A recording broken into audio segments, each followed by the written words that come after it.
A few years ago, there was a very significant pastors' meeting in Boston, Massachusetts.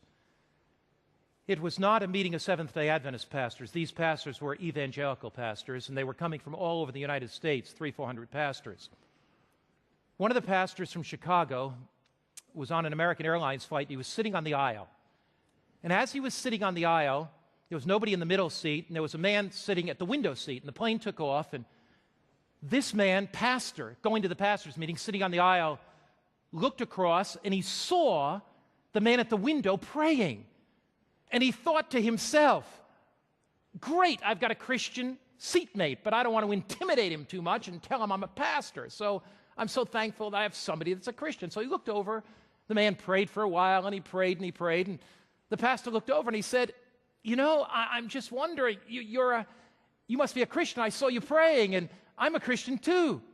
And the man looked up with a very scowly-looking face, and he said, what are you talking about? I'm not a Christian. Are you so arrogant you only think Christians pray? Well, the pastor did not quite know what to say, and sometimes, you put your foot in your mouth, you kind of say the wrong thing. So the pastor looked at him, he said, well, if you're not a Christian, who are you and what are you praying about? And the man said, I'm a Satanist. I'm a Satanist. And I've been praying. And I'll tell you what I'm praying about. You may not be aware of this, but there's a pastor's meeting in Boston. And the pastor said his heart began to beat, the hair on his head stood up, and the hair on his back of his neck stood up, and he said, there's a pastor's meeting in Boston. And I am meeting with a group of Satanists because we believe that Christianity is a relic of the Dark Ages. And when you look at the Crusades and all the brutal persecution, he said Christianity hasn't done anything good for the world, which is a total lie, of course.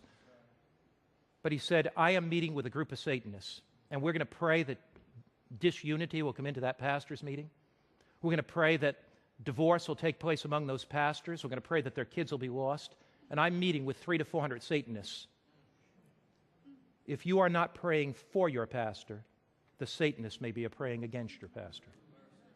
If you're not praying for your city, the Satanists may be praying against it. I was going to Melbourne, Australia to hold an evangelistic meeting. I met with a group of Adventist pastors, and I told them this story. At the end of my series on prayer, in which I urged Adventists to be praying and seeking God, at the end of that, the coordinator of my evangelistic meetings, an Adventist pastor, stood up and he said, I have to speak to all these pastors. He said, my wife was on a train the other day here in Melbourne, Australia. It was noon. She looked, saw somebody praying. And she said, oh, you must be a Christian. She said, the lady looked up and said, I'm not a Christian at all. At 12 o'clock, every day in Melbourne, the Satanists covenant to meet together to pray that Satan will have victory in this city. My brother, my sister, do you know Jesus Christ? Are you on your knees praying every single day?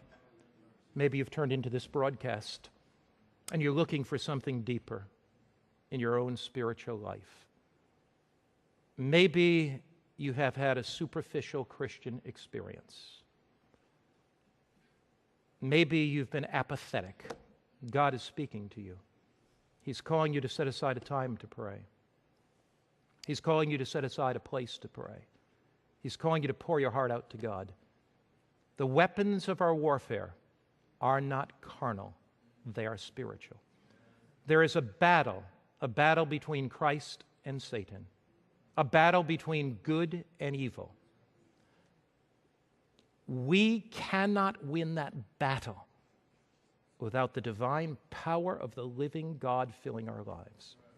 Will you commit your life right now to earnest intercession? Will you say, Jesus, I don't want the superficial. I don't want an external Christian experience. I want something deep. And each day I'll meet you at the time of prayer. Each day I'll meet you at the place of prayer. Will you bow your heads with me just now?